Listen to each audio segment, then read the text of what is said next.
Anybody who has a loved one with autism or a developmental disability knows that each case is different. Each person receiving the diagnosis has different needs and unique ways of overcoming their obstacles. And that's why organizations like Step by Step Academy create customized treatment plans. And on that, I'd like to welcome psychologist Dr. Michael Wagner and Step by Step's director, Marla Root, to Daytime. Thanks both of you for being here.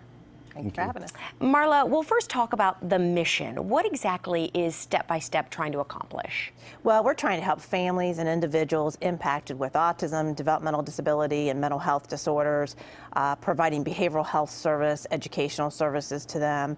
We're a nonprofit treatment center, so any way that we can support the community and families and help people get through challenging times and move their lives forward, that is our mission. And on that behavior front, Dr. Wagner, you're the director of the Outpatient Behavior Clinic, the OBC as you call it. So how do you help those in the community there?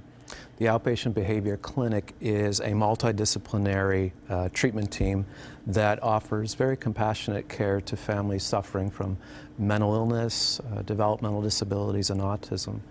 We offer a wide range of services, including outpatient counseling, psychiatric medications, case management, and psychological evaluation.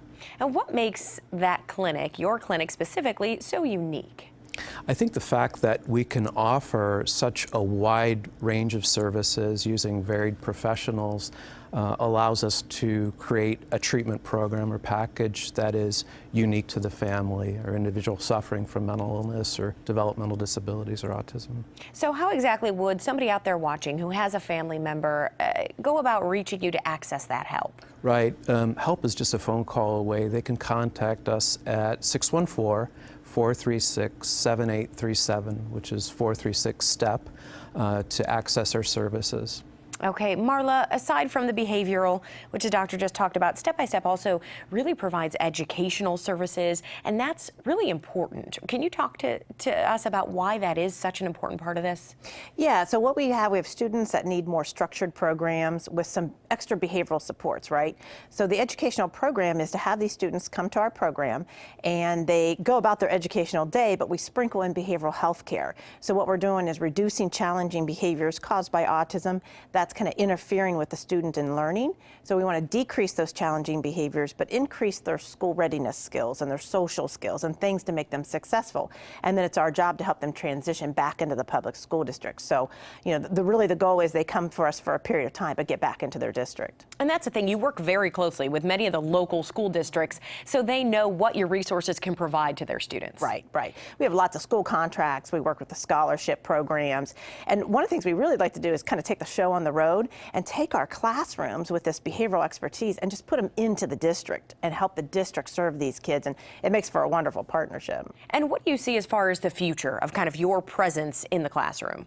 Yeah, I think right now to knowing these kids can reduce the challenging behavior and gain those skills, that have the special education program in a school district, right, be just a year or two program so we can get those kids in amongst their peers in typical classrooms. And we talk about you dealing with families. You want to help the family as a whole when they're in crisis.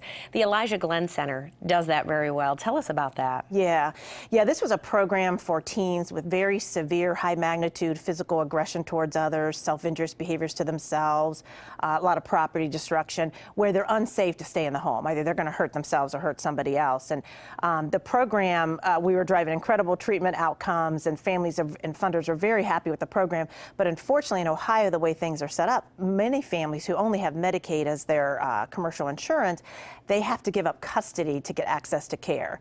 And, you know, that's very sad things, and that's a very hard decision for families to make. So unfortunately, right now we have families lingering in crisis who really need help. So we're working to advocate to change that. Yeah, we should mention it was named after your son. So obviously the passion is there in all the people that work at Step by Step, which I think is so important when it comes to these families are in a time of crisis and all they want is somebody who understands what they're going through and the kind of help they need. And so if somebody is dealing with that, do they contact you? They've got a crisis where their child has to go out of state to get help or something like that. Is that the best step to take? Yeah, if they can contact me, I can help them know of other centers that can help them. But I also want to get these families speaking with their legislators too. too and tell them, hey, we've got to change this because we got to help Ohio families. So yes, we'd love to hear from them. Okay, trying to make a difference here, and it is all possible from Step by Step. We have their website. The phone number has been up on screen. So I want to thank you both for being with us and sharing what you're doing. Great, Thank thank you. you.